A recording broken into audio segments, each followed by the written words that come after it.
ಆದಷ್ಟು ನೋಡಿಕೊಂಡು ಜನಗಳಿಗೆ ಅಡ್ಜಸ್ಟ್ ಆಗೋ ರೀತಿಯಲ್ಲಿ ಸ್ವಲ್ಪ ಸ್ಟೆಪ್ ತೊಗೊಂಡು ಸ್ವಲ್ಪ ಚೇಂಜಸ್ ಮಾಡಿಕೊಂಡ್ರೆ ಒಳ್ಳೆಯದು. ಒಂದೇ ಸಲ ಜಾಸ್ತಿ ಮಾಡೋದು ಬೇಡ, ಅಂದರೆ ನೀರೇ ಇಲ್ಲ ಸರಿಗೆ, ಸೊ ಆ ಥರ ಎಲ್ಲ ಇದೆ. ಹಂಗಾಗಿ ಆದಷ್ಟು ಸ್ವಲ್ಪ ಒಂದು ಸ್ಟೆಪ್ ಬೈ ಸ್ಟೆಪ್ ಅದನ್ನು ಪರಿಗಣಿಸಿದ್ರೆ ಒಳ್ಳೆಯದು. ಅದೇ ಅವ್ರೇನು ಹೇಳಿಲ್ಲ, ಬಿಲ್ ಕಟ್ರಿ ಆಮೇಲೆ ನೋಡ್ತೀವಿ ಮಾತಾಡೋಣ ಅಂದರು. ಜನ ಹೆಂಗೆ ಇರ್ತಾರೆ, ಎಲ್ರಿಗೂ ಒಂದೇ ಸಲ ಅಂತ ಶಾಕ್ ಆದಂಗೆ ಆಗುತ್ತೆ, ಅದು ಬೇಡ.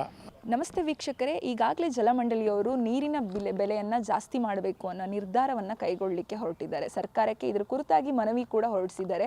ಯಾಕೆ ಅಂತಂದರೆ ಸುಮಾರು ಮಾಸಿಕ ವೆಚ್ಚ ಜಲಮಂಡಳಿಯವರಿಗೆ 170 ಕೋಟಿ ತಗಲಿದ್ರೆ, ಆದರೆ ಅವರಿಗೆ ಕೇವಲ ಆದಾಯ 129 ಕೋಟಿ ಮಾತ್ರ ಬರ್ತಾ ಇದೆ. ಇದರಿಂದ ಸುಮಾರು 40 ಕೋಟಿ ನಷ್ಟದಲ್ಲಿ ಜಲಮಂಡಳಿ ಇರೋದ್ರಿಂದ ನೀರಿನ ಬೆಲೆ ಏರಿಕೆ ಮಾಡಲಿಕ್ಕೆ ಹೊರಟಿದ್ದಾರೆ. ಹಾಗಾದರೆ ಇದ್ರ ಬಗ್ಗೆ ಪಬ್ಲಿಕ್ ಏನು ಹೇಳ್ತಾರೆ?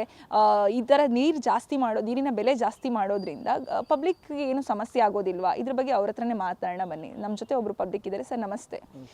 ಸರ್, ಈ ಸಲ ನೀರು ರೇಟ್ ಜಾಸ್ತಿ ಮಾಡಬೇಕು ಅಂತ ಜಲಮಂಡಳಿಯವರು ನಿರ್ಧಾರ ತಗೋತಿದ್ದಾರೆ. ಯಾಕಂದರೆ ಸಮಸ್ಯೆ ಆಗ್ತಿದೆ, ಆದಾಯ ಕಡಿಮೆ ಇದೆ ಅಂತ. ಇದ್ರ ಬಗ್ಗೆ ನಿಮ್ಗೆ ಏನು ಅನಿಸುತ್ತೆ ಸರ್? ಅಮ್ಮ, ಈಗ ಆಲ್ರೆಡಿ ಮ್ಯಾಕ್ಸಿಮಮ್ ಒಂದು ರೇಟ್ ಮಾಡಿದ್ದಾರೆ. ಆದಷ್ಟು ನೋಡಿಕೊಂಡು ಜನಗಳಿಗೆ ಅಡ್ಜಸ್ಟ್ ಆಗೋ ರೀತಿಯಲ್ಲಿ ಸ್ವಲ್ಪ ಸ್ಟೆಪ್ ತೊಗೊಂಡು ಸ್ವಲ್ಪ ಚೇಂಜಸ್ ಮಾಡಿಕೊಂಡ್ರೆ ಒಳ್ಳೆಯದು. ಒಂದೇ ಸಲ ಜಾಸ್ತಿ ಮಾಡೋದು ಬೇಡ.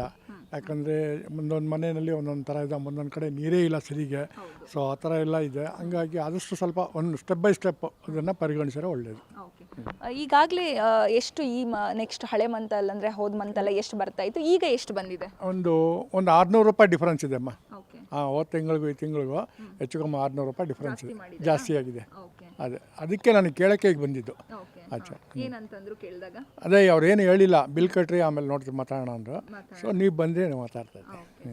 ಅಂದರೆ ಜಲಮಂಡಳಿಯವರು ಇನ್ನೂ ಜಾಸ್ತಿ ಮಾಡಬೇಕು ಅಂತ ನಿರ್ಧಾರನ ಕೈಗೊಳ್ಳಿಕ್ಕೆ ಹೊರಟಿದೆ. ಇನ್ನು ಸರ್ಕಾರಕ್ಕೆ ಮನವಿ ತಲುಪಿಸಿದೆ. ಅದರಲ್ಲೇ ನೀವು ಈಗಾಗಲೇ ನೀರು ರೇಟ್ ಜಾಸ್ತಿ ಆಗಿದೆ ಅಂತ ಹೇಳ್ತಾ ಇದ್ದೀರಾ. ಇದ್ರ ಬಗ್ಗೆ ಹೇಗೆ ಏನು?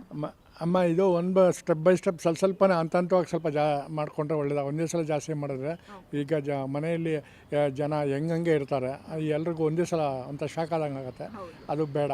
ಸ್ವಲ್ಪ ಅವಾಯ್ಡ್ ಮಾಡಿ ಕಮ್ಮಿ ಮಾಡಿರಿ. ಆದಷ್ಟು ನೋಡಿಕೊಂಡು ಜನಗಳಿಗೆ ಅಡ್ಜಸ್ಟ್ ಆಗೋ ರೀತಿಯಲ್ಲಿ ಸ್ವಲ್ಪ ಸ್ಟೆಪ್ ತೊಗೊಂಡು ಸ್ವಲ್ಪ ಚೇಂಜಸ್ ಮಾಡಿಕೊಂಡ್ರೆ ಒಳ್ಳೆಯದು. ಒಂದೇ ಸಲ ಜಾಸ್ತಿ ಮಾಡೋದು ಬೇಡ, ಅಂದರೆ ನೀರೇ ಇಲ್ಲ ಸರಿಗೆ, ಸೊ ಆ ಥರ ಎಲ್ಲ ಇದೆ. ಹಂಗಾಗಿ ಆದಷ್ಟು ಸ್ವಲ್ಪ ಒಂದು ಸ್ಟೆಪ್ ಬೈ ಸ್ಟೆಪ್ ಅದನ್ನು ಪರಿಗಣಿಸಿದ್ರೆ ಒಳ್ಳೆಯದು. ಅದೇ ಅವ್ರೇನು ಹೇಳಿಲ್ಲ, ಬಿಲ್ ಕಟ್ರಿ ಆಮೇಲೆ ನೋಡ್ತೀವಿ ಮಾತಾಡೋಣ ಅಂದರು. ಜನ ಹೆಂಗೆ ಇರ್ತಾರೆ, ಎಲ್ರಿಗೂ ಒಂದೇ ಸಲ ಅಂತ ಶಾಕ್ ಆದಂಗೆ ಆಗುತ್ತೆ, ಅದು ಬೇಡ. ಕೇಳಿದ್ರಲ್ಲ ವೀಕ್ಷಕರೇ, ಜಲಮಂಡಳಿಯವರು ಈಗಾಗಲೇ ನೀರಿನ ಬೆಲೆ ಜಾಸ್ತಿ ಮಾಡಬೇಕು ಅಂತ ಸರ್ಕಾರಕ್ಕೆ ಮನವಿ ಬರೆಸಿದೆ. ಆದರೆ ಈಗಾಗಲೇ ಜನ ಹೇಳ್ತಿದ್ದಾರೆ ರೇಟ್ ಜಾಸ್ತಿ ಆಗಿದೆ. ಹೋದ ತಿಂಗಳಿಗೆ ಕಂಪೇರ್ ಮಾಡಿದ್ರೆ ಈಗಾಗಲೇ 200ರಿಂದ 300 ರೂಪಾಯಿ 600 ರೂಪಾಯಿ ಹತ್ತತ್ರ ರೇಟ್ ಜಾಸ್ತಿ ಮಾಡಿದ್ದಾರೆ. ಇದರಿಂದ ತುಂಬ ಸಮಸ್ಯೆ ಆಗ್ತಿದೆ ಅನ್ನೋದು ಪಬ್ಲಿಕ್ನ ರಿಯಾಕ್ಷನ್ ಆಗಿದೆ. ಇದಾಗಿತ್ತು ಈ ಹೊತ್ತಿನ ವಿಶೇಷ ಸುದ್ದಿ. ಇನ್ನಷ್ಟು ಸುದ್ದಿಗಾಗಿ ನೋಡ್ತಾ ಇರಿ ಗ್ಯಾರಂಟಿ ನ್ಯೂಸ್. ಕ್ಯಾಮ್ರಾಮನ್ ಪಂಪಪತಿ ಜೊತೆ ಶಮ್ಮಿ ಶೆಟ್ಟಿ. ಗ್ಯಾರಂಟಿ ನ್ಯೂಸ್, ಸುದ್ದಿ ಖಚಿತ, ನ್ಯಾಯ ನಿಶ್ಚಿತ.